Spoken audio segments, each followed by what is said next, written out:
Interacting with the natural world in a productive way should be fun.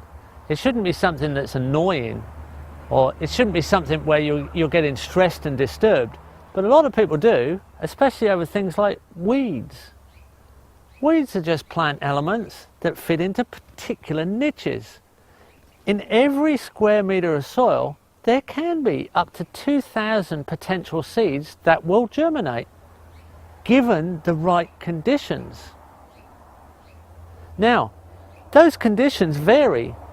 So, if we burn the landscape and we have a big fire on top of the soil, if you step back and watch what happens, the weeds that germinate are weeds that their bodies are high in potassium, because the fire burns off potassium. The germination condition here, which is the important thing, not the weed. The weed is only the symptom of the germination condition.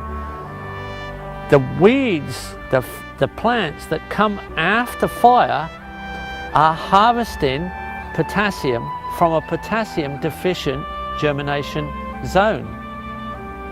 If instead that same piece of land we compact and knock all the air out of the soil and compact it very, very hard and step back, different weeds germinate.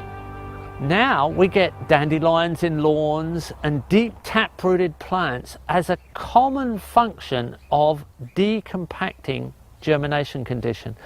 The plants that germinate on compacted soil have deep taproots, and their function is to decompact the soil. Nature's in no particular hurry. When that plant dies, that long taproot is a compost corridor into the soil, a perfect infiltration mechanism for air, nutrient and water.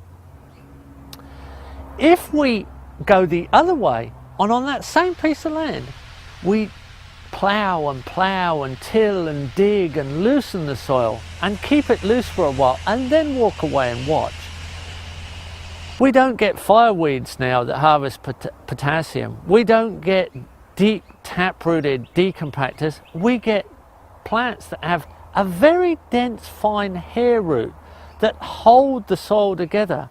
Their germination condition is soil that is too loose and susceptible to wind erosion and as easily washed or blown away.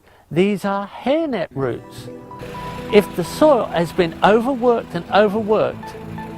and it needs to recover and it needs more organic matter, which typically the tropics often do, and it's very easy to overwork those soils, then the first pioneer plants, the plants we call weeds, are usually nitrogen fixing plants, plants that are legumes, the beans and pea family, which have root attachment bacteria on their roots, which are high in nitrogen, that bring the nitrogen content up. Once that nitrogen content's up, off you go into succession towards a climax ecosystem of very sophisticated plants and animal interactions. But the initial stage, the one we should be most interested in, is the one we get most stressed about. Weeds don't germinate in compost. High quality compost will only germinate sophisticated, high quality forest trees or high quality rainforest trees or woodland trees. Because the soil condition is so good, there is no germination condition for those reparative weeds.